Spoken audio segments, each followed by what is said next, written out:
যেটা হচ্ছে we are looking for শত্রুজ। দেখেন আজকে 2024-এ আমাদের যে ছাত্র জনতা আছে, আমাদের বাংলাদেশের উপর ভারতের যে দমন নিপীড়ন এবং আগ্রাসন, সেই আগ্রাসনের বিরুদ্ধে প্রতি মানে বিরুদ্ধের প্রতীক হিসেবে আমরা দেখছি হচ্ছে এই মুহূর্তে লুৎফুজ্জামান বাবরকে। এবং আমরা দলমত নির্বিশেষে সকলেই কিন্তু ওনাকে আপন করে নিয়েছি। কিন্তু আমাদের জন্য একটু অ্যালার্মিং হচ্ছে এই বিষয়টা যে উনার যে রাজনৈতিক প্ল্যাটফর্ম, সেটা আমরা খুব ভালো মতোই মানে এই সেটাকে খুব ভালো মতো আমরা পর্যবেক্ষণ করে দেখতে পাচ্ছি যে ওরা যে ভারতের আগ্রাসনের বিরুদ্ধে যে ওদের ক্যাম্পেইন যেটা ছিল এবং হওয়ার কথা ছিল, সেই জায়গাটা থেকে তারা আস্তে আস্তে কেন যেন সরে আসছে এবং ক্ষেত্র বিশেষে মনে হচ্ছে যে সরে গেছে। কারণ তাদের কথার সুর এবং ভারতের সেনাপ্রধানের কথার সুর, ভারতের যে যারা হচ্ছে সাংসদ আছেন তাদের কথার সুর আমরা যেন খুব ভালো একটা মিল পাচ্ছি। তো এটাই বলবো যে লুৎফুজ্জামান বাবর সাহেব আজকে পর্যন্ত আমাদের ছাত্র জনতার কাছে উনি ভারতের আগ্রাসনের বিরুদ্ধে আমাদের কাছে প্রতিবাদের প্রতীক হয়ে আছেন। উনি যদি উনার রাজনৈতিক প্ল্যাটফর্মের সাথে স্রোতে গা ভাসিয়ে সেই ভারতের সাথে লিবারাল বা ফ্লেক্সিবল জায়গায় চলে যায়, তাহলে লুৎফুজ্জামান বাবরকে আমরা যেরকম প্রতিবাদের প্রতীক হিসেবে রেখেছি, সেই জায়গা থেকে তিনি অচিরেই সরে যাবেন এবং আমাদের মনে যে ওনার জন্য সফট কর্নার বা স্থানটা আছে, সেটা হয়তো উনি হারিয়ে ফেলতে পারবেন। সেই জায়গা থেকে ওনার কাছে আমাদের প্রত্যাশা থাকবে আপনি দলমত নির্বিশেষে আমাদের সারা বাংলাদেশের সম্পদ এবং আমাদের সকলের শ্রদ্ধার পাত্র। আমাদের বাংলাদেশের উপর ভারতীয় যে আধিপত্য বিস্তার, আমাদেরকে পণ্য করে রাখা এবং আমাদের উপর সীমান্তে হত্যা বলেন, সকল ক্ষেত্রে ভারত যেরকম আমাদেরকে নির্যাতন করেছে, আমরা আজকে ভারতের বিরুদ্ধে জিরো টলারেন্স নীতি গ্রহণ করেছি। আমরা ছাত্র জনতা মনে করছি আমরা ভারতের সাথে ন্যায্যতার সম্পর্কে যাব, কোনো ধরনের আপোষের জায়গায় যাব না।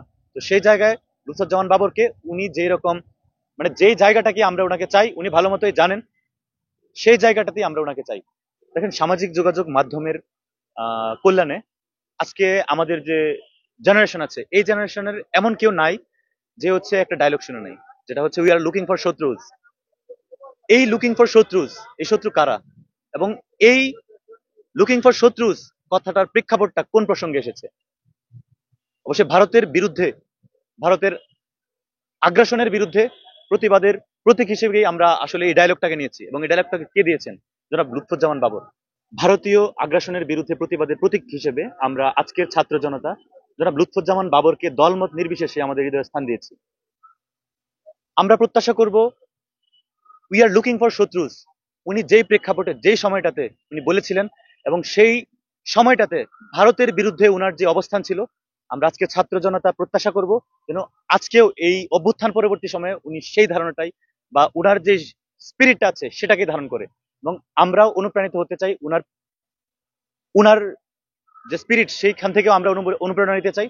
এবং আমরা বাংলাদেশের মানুষের প্রশ্নে সীমান্ত হত্যা থেকে শুরু করে বাংলাদেশের সকল কিছুতে ভারত যেরকম আগ্রাসী মনোভাব চালিয়েছে এবং চালাচ্ছে, এবং ভারত যেরকম তাদের নিয়ন্ত্রণ কর্তৃত্ব বহাল রাখতে চাচ্ছে, তার বিরুদ্ধে আমরা চাই উনি উনার জায়গা থেকে উনি নেতৃত্ব দিক এবং উনার দলমত নির্বিশেষে উনার অবস্থানটা উনি এভাবেই রাখুক, যেন আমরা ওনাকে প্রতিবাদের প্রতীক হিসেবে কল্পনা করতে পারি।